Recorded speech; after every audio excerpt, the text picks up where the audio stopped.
kita. Amin. Saudara-saudaraku dimanapun Anda berada dan khususnya di ruang adorasi, firman Tuhan pada hari ini harus menjadi sesuatu yang aktual. Bukan sekedar suatu pesan-pesan yang normatif, tuayan memang banyak, kita membutuhkan pekerja, berdoalah, itulah yang namanya normatif. Normatif berarti sesuatu yang tidak menunjukkan relevansinya. Firman ini dibacakan pada siang ini.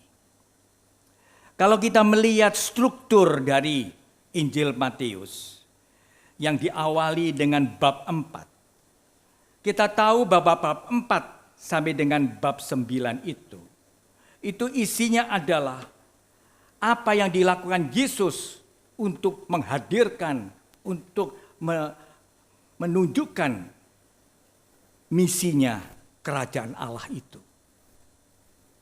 Sehingga memang bab itu menjadi inti ajaran yang pokok dari Kristus. Saya tidak menguraikan, Anda baca sendiri.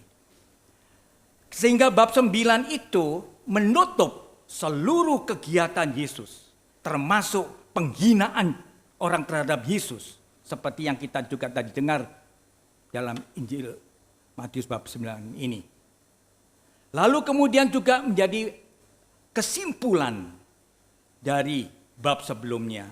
Tapi pembuka bab 10 di mana Yesus menyatakan dirinya belas kasihan. Karena saya juga membutuhkan orang-orang yang bisa bekerja sama dengan saya untuk menyelamatkan umatku. Itulah saya terjemahkan. Dan ini pada hari ini kita dimelekkan, terutama pada orang-orang yang mengatakan dirinya aktivis, seperti Anda sekalian yang rajin adorasi dan juga yang sana.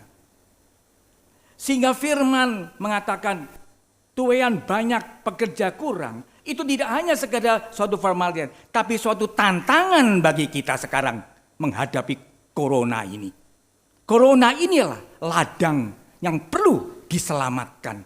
Dunia perlu diselamatkan, hidup kita perlu diselamatkan. Tetapi apakah kita selama ini hanya omong banyak? Mungkin berdoa kata-kata banyak, tapi tidak mempunyai hati yang dalam. Itu bahayanya. Orang banyak menggurui ini, menggurui itu. Banyak hoax. Dan juga banyak juga tuntunan. Nah, di tengah-tengah ini butuh pelayan-pelayan yang berkualitas. Berkualitas bukan dari ilmunya, berkualitas dari jiwanya, dari batinnya. Anda-anda yang punya peduli sekarang ini yang datang di adorasi Puspita pada siang ini ikut misa, maupun yang ada di rumah yang mengikuti secara streaming ini. Ini merupakan panggilan. Bukan panggilan-panggilan yang umumnya menjadi pastor, menjadi suster. Bukan itu saja.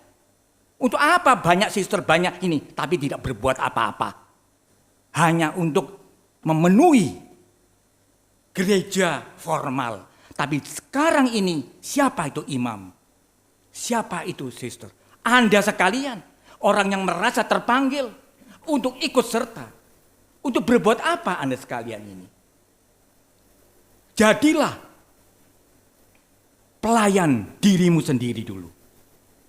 Kamu harus sehat. Kamu jangan minteri bahwa diri yang sehat. Kamu harus sehat. Dan sehat ini, lindungilah dirimu supaya kamu juga tidak ketularan memang. Tapi seandainya saya tidak sehat, saya juga tidak menularkan orang lain. Dan memakai masker, memakai APD itu semua bukan untuk menyelamatkan dirinya, tapi menyelamatkan diri dan orang lain.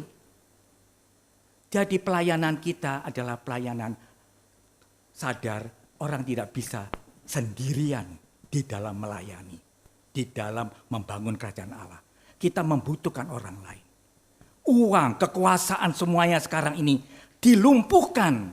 Tidak ada yang dibanggakan dari manusia sekarang ini. Dulu masih ada, aku kaya, aku sehat. Sekarang tidak. Aku kaya, sehat. Sejauh mana aku bekerja sama satu sama lain. Bagaimana aku bisa menciptakan masyarakat yang katanya ini, masih katanya ya karena harus ada pegangan. Merah. Merah itu panggilan. Bukan untuk orang yang kebetulan hidup di daerah merah. Panggilan untuk kita, untuk gereja. Nah, itulah saya menerjemahkan. Tuhan memanggil dan itu sedikit rupanya yang punya perhatian itu. Untuk berdoa tanpa risiko banyak. Tapi untuk berdoa dan berani memberikan yang terbaik dalam hidupnya tidak banyak. Dan itu sebenarnya panggilan imam dan sister-sister. Dan ini kita diminta, marilah saudara sekalian kita menjadi orang yang rendah hati. Orang yang tahu diri, itu pelayanan kita. Menjadi hamba Allah seperti Maria. Dan kita terbuka, Tuhan, aku bersyukur bahwa aku boleh melayani Engkau justru pada saat-saat di mana masyarakat membutuhkan satu sama lain. Dan inilah kita persembahkan kepada Tuhan dalam perayaan Ekaristi Kudus. Amin.